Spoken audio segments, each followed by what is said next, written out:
What's up, Priscilla? Hey, Dermot. How's it going? Pretty great. Pretty Not great. Too bad. Not Can't too complain. bad. Oh, nice.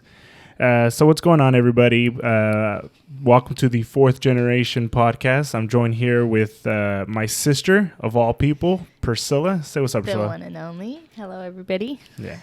And so today we're gonna do something a little different. We're gonna go over a couple of, I guess, creepy stories. You can say. Like crime, mystery. Kind of true crime, a mixture of true crime. Yeah. I'm going to share a story. I'm going to give you guys as much information as I can about it. And Priscilla's going to react to it. And then we're going to do the same thing going on the other way. Yep. All right. So you ready? Let's do this. All right, here we go. So the story I wanted to share, I don't know if you heard much about the Jamison family disappearance. No? So Jamison family, it's a family of three. It's a mom and a dad. And a little girl. I think she was 7. It's a 7-year-old girl. Over in Oklahoma, they first went missing. They disappeared in October of 2009. Out in the wilderness of Oklahoma. The story is, or the official story before they left, was that they were out seeking property. So they were out in the woods looking for like a 40 acre plot of land, and that they were going to buy a storage container, and they were going to live on that storage container. Yeah, exactly. So they took off without saying anything, and then their car was actually found 8 days later. So their truck was abandoned on the side of the road out in the wilderness of Oklahoma. What was found inside was the family dog, and $32,000 cash in a bag. Wow. And then the rest of the car was locked. Yeah. And that was the only thing they found. They did search the area. They did search it for, I think it was like 4 or 5 days that they searched, and they did find a cell phone. And in that cell phone was a picture of the little girl, of the Macy. Her name was Macy. And she kind of looks a little distraught. Like it's a picture like out in the woods. She's like kind of holding her arm like this. Yeah. Like it's kind of hard to tell. Yeah, it's kind of hard to tell the expression of like what she was feeling or what she was going through. But they didn't find anything. It wasn't until 2014, November of 2014, so 5 years later, that they a couple of hunters found skeletal remains. Right? And they were identified as the Jamison family. Yeah. The thing is, it's that it was only 3 miles away from the truck, from where they originally found the truck. Where they did like the search. Where they did their search. The search was like a 5-mile radius that they searched. And the first search didn't come up with anything, but they found the skeletal remains. Years later, exactly.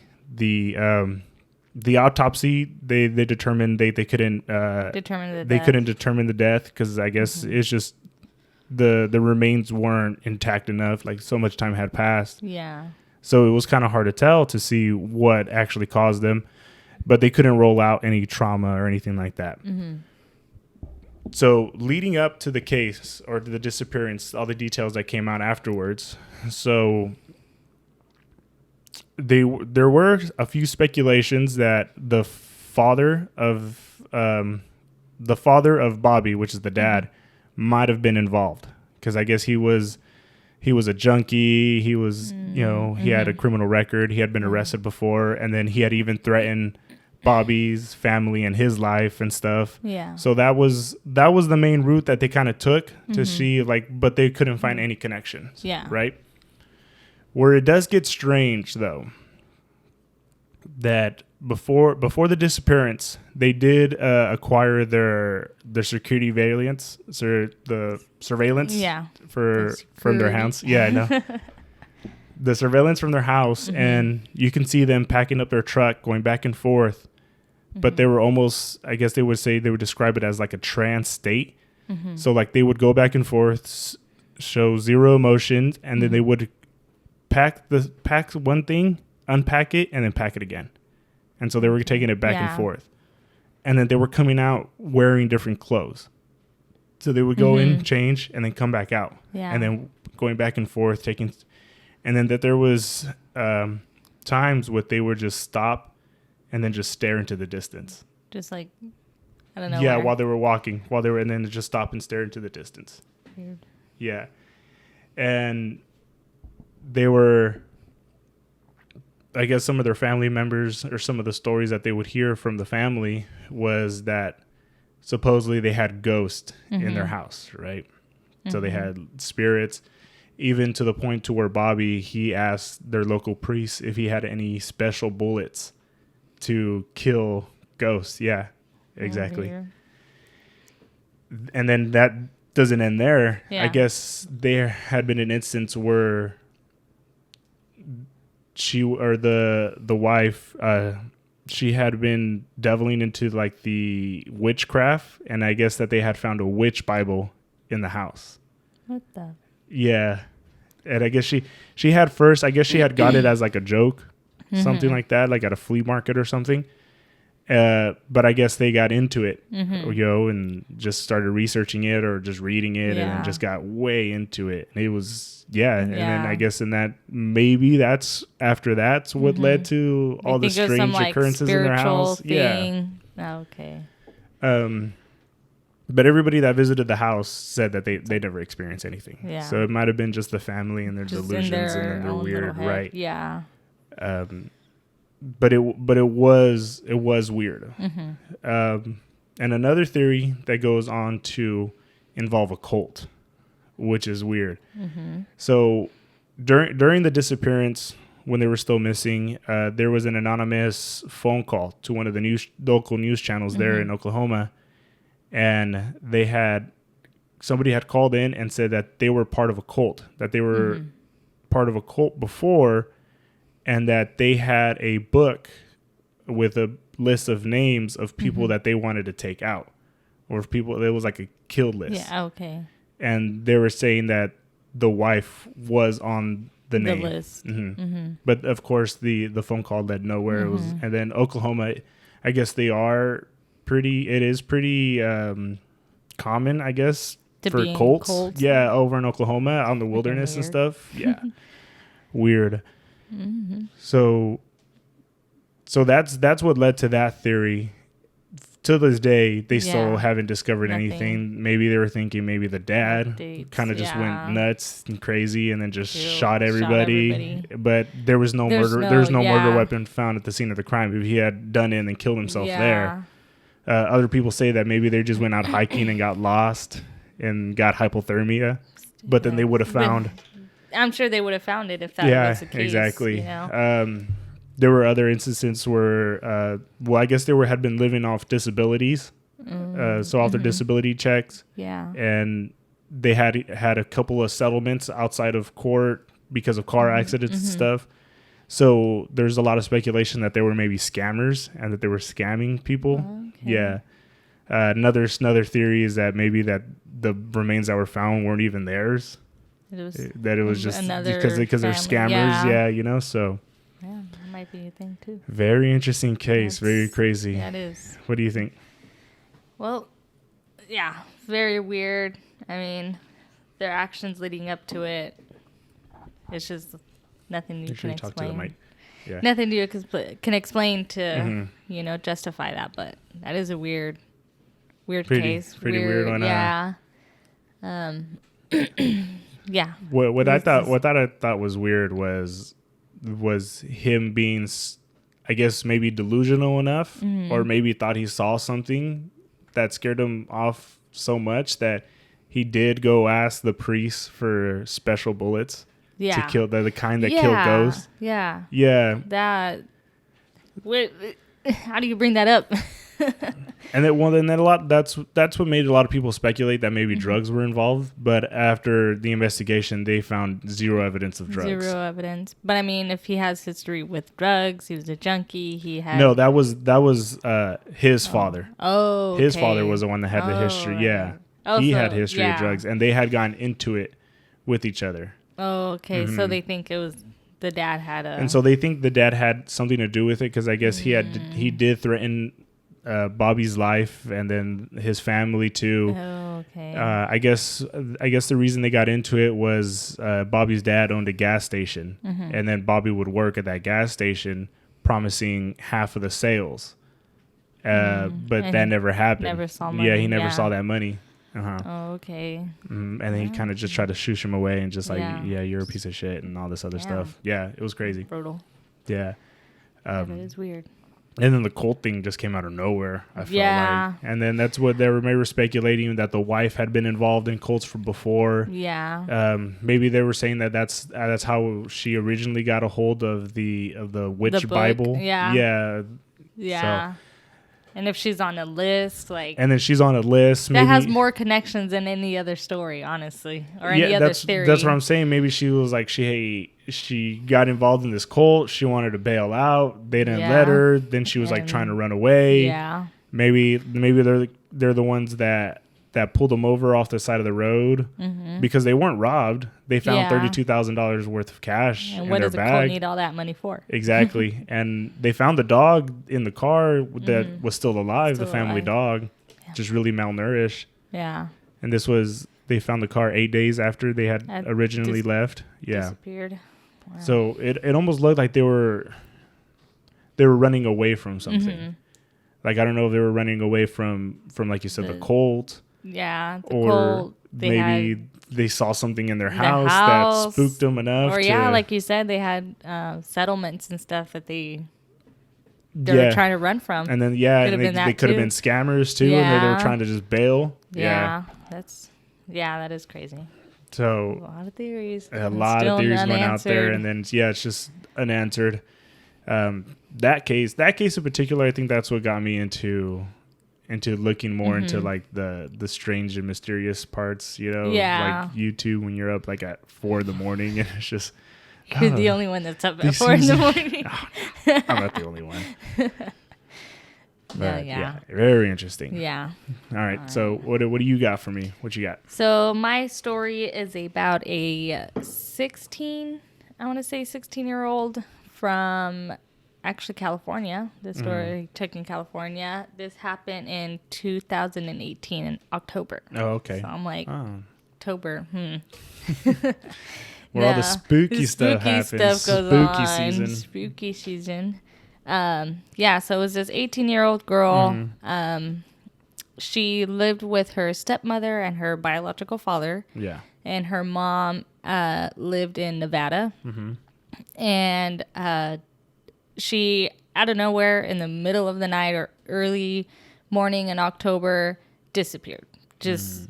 They say that she just got up and left. What was her name walked again? Out. Karlie Guse.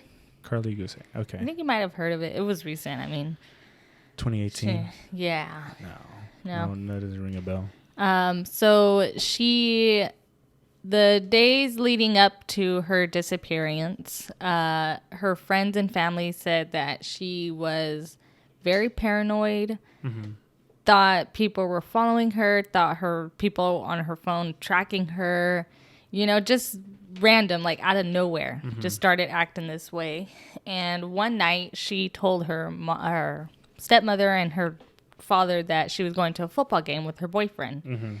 And that night, instead of actually going to the football game, she went to this party with her boyfriend. Yeah. And lied to them. So at this party, her stepmother had called her and told her, like, hey, if you need a ride from the game, like, just let me know. She's like, no, I'll get a ride with my boyfriend. Don't worry about it. Then not even an hour later, she calls her stepmother saying, like, actually, I changed my mind. Can you come pick me up? So she was like, but I need you to come right away, and insisted on not hanging up the phone. She insisted on her, like, getting her right then and there, So her stepmother finally gets there, and she's driving around looking for her. She gives her the street that she's at, and it's dark, and it's late at night. Her stepmother's driving and looking for her. And out of nowhere, she just sees her flashing, like a phone light just from the flashlight, just like running, and then her stepdaughter just jumps in the back of the seat, and just out of nowhere she's like, what's going on? And her stepmother says that she looked pale, like if she's seen a ghost, like her eyes were dilated, like Like, she was on something. Yeah, like, that's what I was going to ask. Like, maybe drugs? Yeah. So later she ended up confessing that she did take some type of substance at this party that she was at. And did she say what they say what it was, or? No, she wasn't sure, but she was sure that the substance that she took was not exactly what she took. 16-year-olds, what do they know about drugs? Yeah, that's true. And you're at a party, somebody hands you something, you're just gonna take it. Is well, it Tums? Don't do that. I don't know. Tic Tacs. Tic Tacs. I don't know, but don't do drugs. So so that night, her stepmother, takes her home. She knew, she obviously admitted that she took drugs, and her stepmother saw that she wasn't in any physical pain, so she didn't think about taking her to the hospital or anything. So she just took her home. Her dad even said that she was acting very strange, like she was in the corner, still very paranoid, like scared that there were something or somebody was coming after her or stalking her or whatever it was. Like, she had her own, kept saying the same things over and over. It's like some type of paranoia. Yeah. It was just random. And they've never really seen her act this way. So they knew it was out of pocket of her to be doing this, but they didn't take any action. They're like, they would try to calm her down, try to okay, maybe it's just what she took that's making her this way. So she asked her stepmother to stay in the room with her and to sleep with her, to just be next to her. And that same night, this all happened in one night. The party, everything. The night of the party, right? Yeah, so the night of the party, so they stay up till 3 a.m. And the whole time the stepmother's trying to calm her down, trying to, put her at ease. But this whole time she just wouldn't let it happen. She just wouldn't let herself. Yeah. So her stepmother started to record her actions, like what she was doing. She's pacing back and forth, saying if anything were to happen to me, will you call 911? Like random stuff, like just, something strange for a 16-year-old to say. Yeah. So her stepmother's like, don't worry. Like, of course we're going to call. Don't, we'll take care of you, whatever. So then they end up going to sleep around 3 a.m. Yeah. And mind you, she took 2 videos, and the same videos are pretty much the same thing. The stepmom took the videos? Stepmom took the videos. Recording her. Okay. But no publicity. Nobody has ever seen the videos.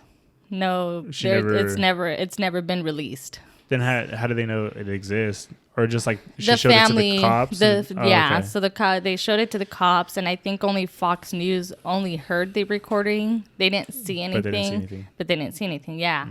So, so that night, the first story that the stepmother told, she said that, I put her to bed. She finally fell asleep, but went to her room and slept in her room. Like, they slept separately.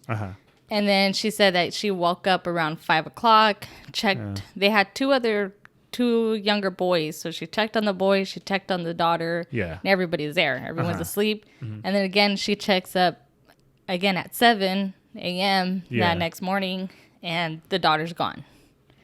So... so it was like a 2-hour span. Yeah. The 2-hour window that she could have just been. Yeah. So then when she checked the front door, she noticed it was kind of cracked open. Yeah. So then they go out and start looking for her throughout the house or whatever. And it was until about 9 a.m. that they got in their car and then went to go search and started asking people around, have you seen her or anything? So they waited 2 hours before. Yeah, they were calling her phone. They called the cops right away, or? They did. Okay. They did. But they were calling her phone, and she left her phone. The daughter. The phone was in the house. The phone was in the house, and then the stepmother said that the phone was found in the counter. Again, going along with her first story. So this is obviously around the time social media. So the stepmother just blowing up Facebook. Posting up Facebook. They call the mom, her biological mother, at 9 when they actually get in their car to go actually search. And So yeah, they're going around asking neighbors, and there was 3 witnesses. Again, they were just neighbors that were like every other house down the street or whatever. That saw her that morning. Oh, they're like out and about already. Yeah, like it's early 7 in the morning. Yeah. Or 5, between 5 and 7. Yeah, 5 and 7. So some neighbors, there's 3 neighbors. I know one neighbor said around 6:30 to 7 a.m. that he saw a little girl, like 16-year-old girl, long, dark brown hair, or dark blonde hair, with the paper, like kind of acting strange and like looking up and like around and behind her. Like, again, she just looked paranoid, and she's walking down the street frantic, like, you know. Yeah. So 3 neighbors said that. They said the same thing. That they saw her. They saw her acting the same way. And she was like just running down the neighborhood. Just like walking, speed walking, kind of just like paranoid. So the same stuff. Actions, and if you're taking a substance, that stuff wears off within hours, you know?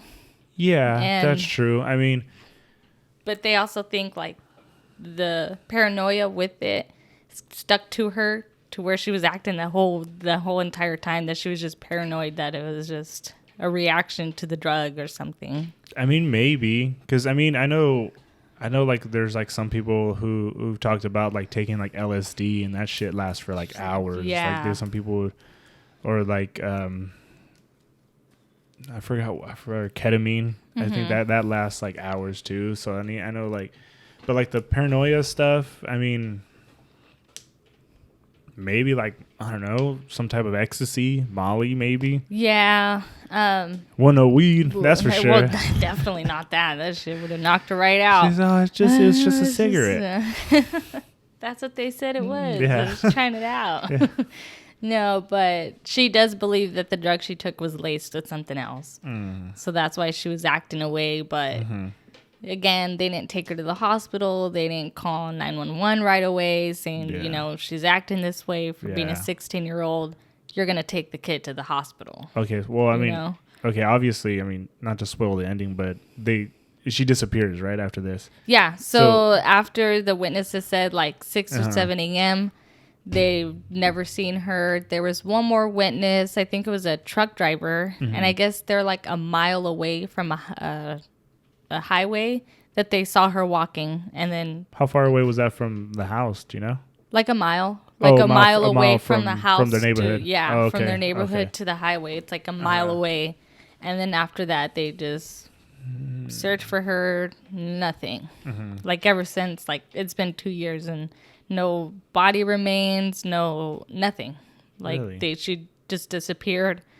A lot of speculation say that the mother or the stepmother had something to do with it, because her stories kept changing over time, or like, you know, the morning of, like her story kept changing. Like the timeline was off or what? Or she stuck to the timeline, but the way that she said that she found out the way her daughter or her stepdaughter had just got up and disappeared kept changing. Like the first time she said she slept separately from her.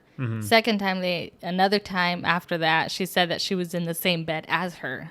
And then what she was wearing last, the first time she said she was wearing a white top with skinny jeans. Yeah. You know, like, but who's wearing that at like 5 in the morning? She was at a party. But I mean, they like, before that, they made sure like she bathed. They tried to feed her and everything so that, you know, obviously she's changed. I thought they just like brought her home and they were like, just chill out and just go sleep it off. Or, no, like her mother, the daughter, or Karlie Guse, kept saying that she wanted her stepmother with her at all times, no matter what she's doing. Like she wants her right next to her. So they never saw her without like eyesight, you know, without her being right next to them. So so then the story of her clothes changed too. Later on, she said, oh no, she was wearing gray sweatpants and then a white t-shirt. But that's what the other witnesses that said that saw her that morning, that's what she was wearing. So they were like, oh, conveniently, she said that's what she was wearing. You know, and then another time after that, she said, oh, no, she just had a large T-shirt with, like, undergarments on. So the stepmom's story was kind of like phase, like, you just don't trust it. It was off. Yeah, it kept changing. But listening and reading about it, the dad didn't interfere a lot. Yeah. From what I've seen or what I heard or what I read. So they do think there's a lot of people thinking that the stepmom had something to do with it. The biological mom believes that the stepmom has something to do with it. Yeah, but I mean, that's just, I mean, I know like it kind of just like looks weird that like, that the stories keep changing, but I mean, I feel like it's this is one of those circumstances where like when a child goes missing, like you have to point the finger at somebody. Yeah. And no, but like, I mean, they also think that she hitchhiked and somebody took her, especially if she was walking by psycho just going by and just to pick her up. A 16-year-old girl. Just that's what they think too. Or since she was on something that she walked up into the desert and just, you know. In what part of California was this? I can't. Let me see. It is. I don't know how would you pronounce that. Something Valley, California. Chalvant Valley. Chalvant Valley. Yeah. So it's near the desert. So they also think. Oh, okay. They're saying that she walked off, and then with the. Well, I'm sure that there was. Well, I mean, I'm sure that there's a search party, right, that went out afterwards. Yeah, that's what I'm saying. Like, how do you say that she wandered off to the desert and didn't find any body? Like, I'm sure there hasn't been any sightings. Wow. They also say that she was in therapy prior to that, and one of her like assignments was or whatever. Anytime she was feeling a certain way, she were to write it down. Yeah. And in the videos that the stepmother took, she was writing stuff down on a piece of paper. Nobody knows where that paper is. Not even the cops? Not even the cops. Nothing. Oh, okay. Oh. Okay, so that... Okay, see, I see that. Something like that, like an actual, like... That she piece of evidence that they know that is missing. And nobody knows. And then nobody knows. Okay, so something like that. Witnesses did say that she was holding paper, like a...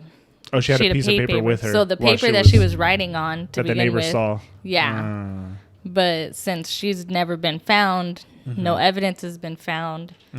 But yeah. Wow.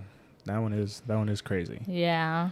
But I mean, the witness. Okay, so I know like the stepmom, the story keeps changing and stuff. But the thing is that there was witnesses, there was neighbors that actually saw her going by. So it's not like. I mean, I guess, you know, like, unless, like, I can see how, like, they point fingers at the stepmom, for sure, because there is room that they potentially could have saved her life. Yeah. With just taking her to the hospital right away. Yeah. Knowing that she was on a substance. Fucked up. Yeah. And then saying that she was already going to therapy and stuff like that. I mean, do you think there was, like, mental issues going on, like mental illness that made it that like the drugs might have sparked? You know, it could have been, and they just knew that she had those issues. They're like, oh, she'll calm down, or because I know like so like instances because like something like schizophrenia. So something like that, I know like if schizophrenia doesn't come in until like you're already like in your 20s sometimes, but like say if you like take drugs at an early age, especially and 16, and it kind of triggers it a little bit sooner. So like, I mean, maybe that's where like the paranoia started to come from. That could have been it too. But to happen I mean, it kind of slowly progressed over time. They said that she was like that at school, that she was like already paranoid. Kind of paranoid already, but it wasn't. Oh, that's right, because this happened before. This happened. There was already circumstances where it happened before. Oh, yeah, right, but it wasn't as bad before that until that night. That you know. Yeah. Wow. I mean, that's kind of where I'm leaning. I'm leaning maybe she was schizophrenic or some type of mental illness, and then she just went out to a party, and then the drug just sparked it, I guess, or just made it worse, and then that sucks. That's really sick. That sucks because I can see where like the stepmom changing the story, hiding evidence. Does do anything to incriminating, and then didn't call the cops until 2 hours after they discovered that she was missing, other than just calling her phone, and then didn't even go out to actually go look for her. Yeah, I can see how that can be incriminating, but I honestly think maybe that's just incompetence, and then she just kind of. I mean, it's so early in the morning. They think, oh, maybe she just went out for a walk, or. But I mean, even before that, they could have saved her life just by taking her to the hospital. Just especially if you know, like, hey, you know, she's on something, mental illnesses and stuff, and then she has her own issues. So, yeah. But fuck, that's crazy. And what really does suck if she did go out and wander off. It's probably more likely that somebody saw her walking by and then just swooped her up. Yeah. Yeah. Yeah. And that's what really sucks. Yeah. Damn. That was just, and it's sad because it's a 16-year-old and. What a fucking bummer of a fucking story, Tila. Yeah. Sorry. No, but it was good. That was a good story. That was very interesting. No, I never heard about that case. Yeah. Never. Yeah. Couple years ago. How did you hear about it?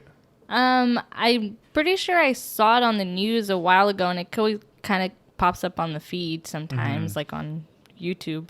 Oh, okay. So, yeah. And it caught my eye just hearing about it, and then the events leading up to the disappearance, and so many witnesses and stories changing, and that's what's crazy, that there's witnesses involved, like people saw her. Yeah. Usually with like stories like that, it's like, oh, well, nobody saw her, or.